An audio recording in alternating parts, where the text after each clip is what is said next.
Mike Simpleman here with the Simpleman Minute. Coronavirus, the opposite ends of the spectrum.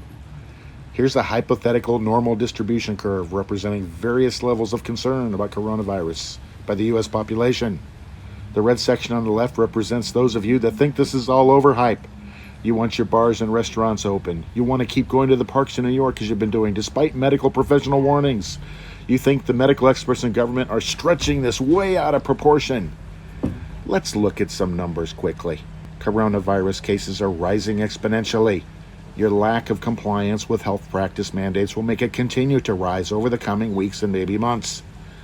At this writing, the mortality rate is 1.33% in the U.S. Of course, it affects older people more, with people from age 60 to 70 at potentially a 4% risk if infected, 70 to 80 at 8%, and those 80 years and older, 15%. Currently, only about 10% of those being tested are testing positive, except in New York, where it is closer to 25%. Here's a breakdown of the 327 million U.S. population by age. The high-risk groups, just mentioned, 65 and above, represent 16% of the population.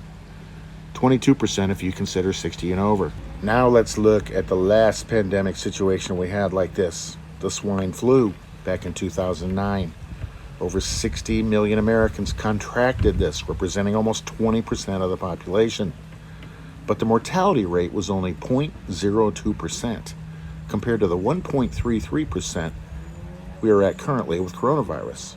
It's a fair assumption to consider the mortality rate will decrease as more subjects are tested, and especially given about 30% of the populace is asymptomatic, in essence having little or no symptoms at all. So rest assured, naysayers, there is a 98 to 99% chance you will survive if you catch the coronavirus.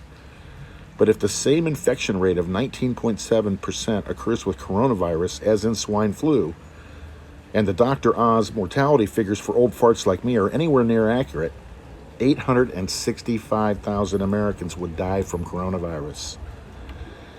Let's spin the numbers another way. At the current 1.33% mortality rate in the U.S., 871,000 Americans would die. Pretty close to each other, aren't they? That's why it's so important to heed what the medical professionals are telling us. Number one, maintain social distancing of 6 feet or more, as the spray from a cough or sneeze can go that far. Number two, show special consideration for people greater than 60 years old or people you know with other ailments that impact their immunity.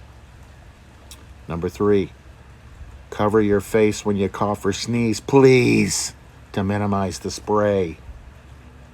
Number four, wash your hands frequently. Hand sanitizers as a fallback because they're not as effective as scrubbing with hot water and soap.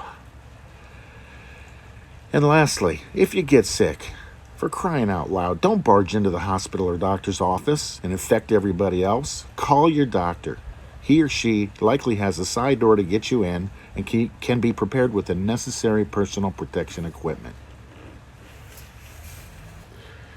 I want to briefly address those on the extreme side of the curve. I'm not talking about people with ailments that cause low immunity. I'm talking about the irrational and scared shitless behavior some of you are practicing. Perhaps the biggest number thus far is 0. 0 rolls of toilet paper in the store? WTF. Some of us can't even wipe our ass because you've bought a year's supply. And the stock market paranoia? The markets are capitalized based on the long-term economic viability of firms, not based on a short-term virus episode. So quit f***ing it up and selling off. Buy and hold, people, please, for all of our sake. I'm a patriot. I love this country. It's the best country in the world. You have Ford making ventilators with Ford F-150 car parts. People taking designs off the internet, getting materials from hospitals, and sewing masks. I could go on and on. Let's remember, black, brown, yellow, white. Coronavirus does not discriminate against color. It does appear to discriminate by sex, however, with men being twice as vulnerable by current statistics. I better watch out. Our Asian American citizens have nothing to do with this, so if you're trying to blame anyone, grow up. But please, corporate America, as you plaster your ads with, "We care about you," you can really show me you care about me later by moving more jobs back to America. I hate the fact that 100% of our penicillin comes from China, and that the shortage of masks is partly due to American firms manufacturing them in China. For consumers, that means we pay more for some goods in the long run. But as you are now learning, you can pay me now, or you can pay me later. I'm Mike Simpleman. Keep it simple.